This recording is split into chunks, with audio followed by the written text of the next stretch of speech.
اس رب نے ہمارا جہاں جہاں ساتھ دیا نا، اگر گلے شکووں کے بجائے ہم اس ٹائم پیریڈ کو یاد رکھیں کہ جب ہم اسے دل سے پکارتے، کہ جب ایک مسئلہ، ایک پریشانی، ایک آزمائش ہمیں چاروں طرف سے گھیرتی ہے اور ہم مایوس ہو جاتے ہیں دنیا سے، دنیا کے لوگوں سے، چیخ چیخ کر پکارتے ہیں لوگوں کو اپنی مدد کے لیے، کوئی مدد کو نہیں آتا، وہاں اللہ آتا ہے ہماری مدد کے لیے، اور 2-4 دنوں میں ہمارے بڑے بڑے مسئلے جو ہمیں ڈرا رہے ہوتے ہیں، جس کی وجہ سے ہم یہ سوچتے ہیں کہ ہماری زندگی بس ختم ہونے کے قریب ہے، اور ایسی سچویشن میں ہمارا رب ہمارے حالات چینج کر دیتا ہے، ہماری تکلیفیں دور کر دیتا ہے، ہماری آزمائشوں کو ختم کر دیتا ہے، اور ہمیں یہ ریئلائز کرواتا ہے کہ میرے بندے وَهُوَ مَعَكُمْ أَيْنَمَا كُنْتُمْ وَاللَّهُ بِمَا تَعْمَلُونَ بَصِيرٌ، کہ میں تیرے ساتھ ہوں، تو جہاں کہیں بھی ہے، تو جو کچھ بھی کر رہا ہوتا ہے، تیری ہر حالت میں میری نظر ہے تم پر، میں دیکھ رہا ہوں کہ لوگوں نے تمہیں اکیلا کر دیا، میں دیکھ رہا ہوں کہ دنیا کی آزمائشوں سے تم لڑ نہیں پا رہے، لیکن صبر رکھ، تو ڈر مت۔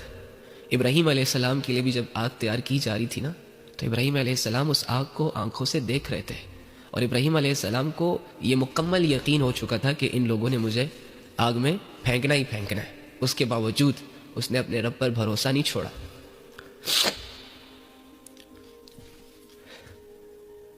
اب یہ تو ہو نہیں سکتا کہ ابراہیم علیہ السلام کے دل میں ڈر نہ ہو، خوف نہ ہو، لیکن جو اللہ پہ بھروسہ کرتے ہیں پھر اللہ تعالیٰ ان کو ثابت قدم رکھتے ہیں۔ ہمیں اللہ پہ صرف بھروسہ کرنا ہے، اللہ ہمارے ڈر کو ختم کرے گا، اللہ ہمارے خوف سے ہمیں آزادی دے گا، اور جب اللہ میرا مددگار ہو گیا تو مجھے ان 2-4 پتلوں کی ضرورت ہی نہیں پڑے گی۔ اللہ کو جس بھی میدان میں تم ساتھ لیے اترو گے وہ میدان تمہارا ہے، جس بھی سچویشن کے سامنے تم اپنے رب کو کھڑا کرو گے تو تمہارے رب کو کوئی ہرا نہیں سکتا۔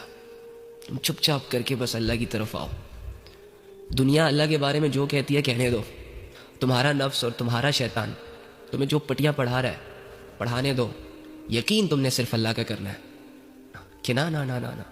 میرا رب مجھے نہیں چھوڑ سکتا، میرا رب مجھ سے غافل نہیں ہو سکتا، میرا رب باوجود اس کے کہ گنہگار ہوں، باوجود اس کے کہ خطا کار ہوں، باوجود اس کے کہ میرے اندر لاکھ عیب ہے، لیکن میں جب بھی اللہ کو پکاروں گا میرا اللہ مجھے لبیک کہے گا۔ تو یار اپنی زندگی اللہ کے حوالے کرو۔ سوچا وہاں پہ جاتا ہے جہاں انسان نے کسی چیز کے لیے، کسی کام کے لیے اپنے ہاتھوں سے کوئی محنت کی ہو، یہ زندگی آپ کو اللہ کی طرف سے دی ہوئی ہے، اس کو تو اللہ کے حوالے کرنا ہی کرنا ہے آپ نے، چاہے اپنی مرضی سے کریں یا چاہے اللہ سے کچھ پل کے لیے بھاگیں دوڑیں، جو بھی کر لیں، جانا تو آپ نے اسی کے پاس ہے، تو جیتے جی اپنے لیے یہ فیصلہ کر لیں کہ میری زندگی اللہ تیرے لیے، میرا دل صرف تیری باتوں سے متاثر ہوگا، اور میرے اندر ہمیشہ تیرا ایک یقین رہے گا۔